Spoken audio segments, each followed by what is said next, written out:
Yeah, this is the Line6 Pod.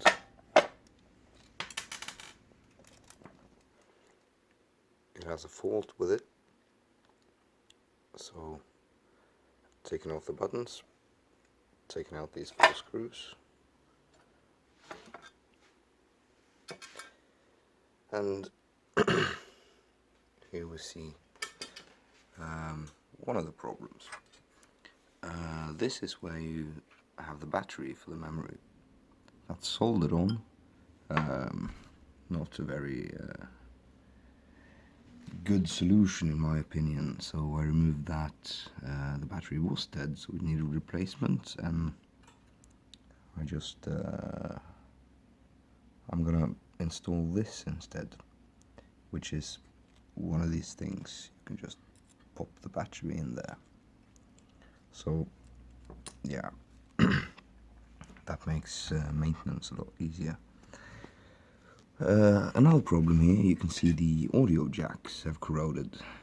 They're usually coated with a layer of nickel or gold, which stops corrosion, and it's not stainless steel underneath, so the jacks will be needing replacement. One possible fix is to grease them up with the same stuff as you use on car batteries for the connectors there. But since this is a sensitive piece of equipment and it'll probably be jostled around a bit, it's not really a good idea to put grease inside it. It conducts electricity, that's the point of it, so that could get to these other components and it will probably wreck it.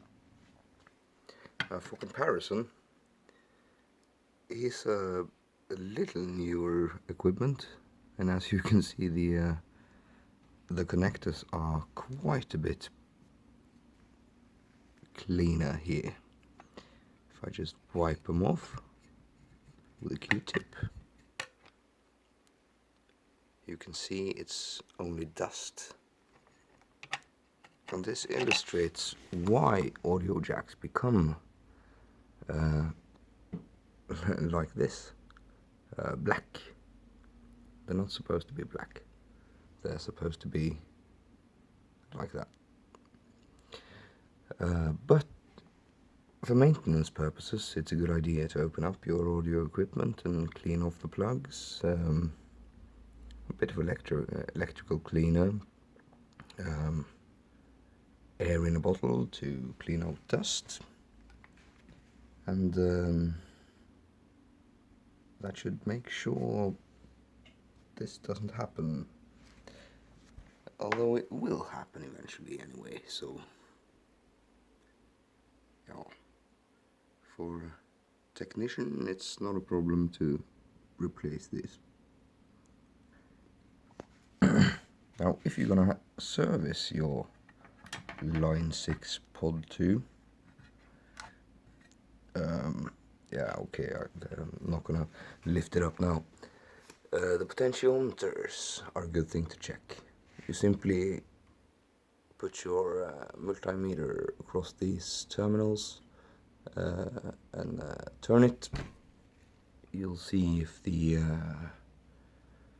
resistance cuts out at certain points, or if it's not at the correct levels. These can actually be opened up, and in there you can put some contact grease. But be very careful about how much you put on. Just a tiny bit, so it doesn't spill over. Yeah. That's pretty much it. Oh, well, there's one more fault point, possible fault point. Right here, there's an input capacitor. Well, it's a component to make sure that you don't connect the wrong DC voltage to this adapter. So if you do that, that thing will blow. It can also blow with surges, like if there's a lightning strike in the house, and yeah, what else? If yeah, static electricity, for instance, if you open this up and you touched it and it was still charged, and you were also touching this, for example, that could blow it. There's not much more to go wrong with this, except for these diodes here. Yeah, if the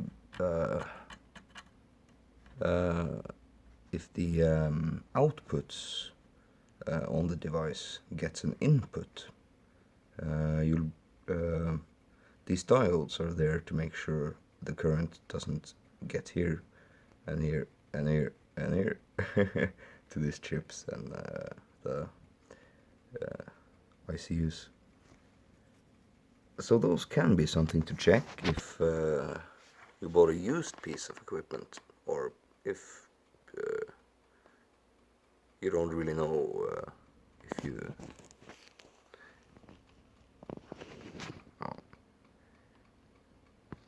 So you see, these jacks are pretty bad. They need replacing. Otherwise, pretty good condition.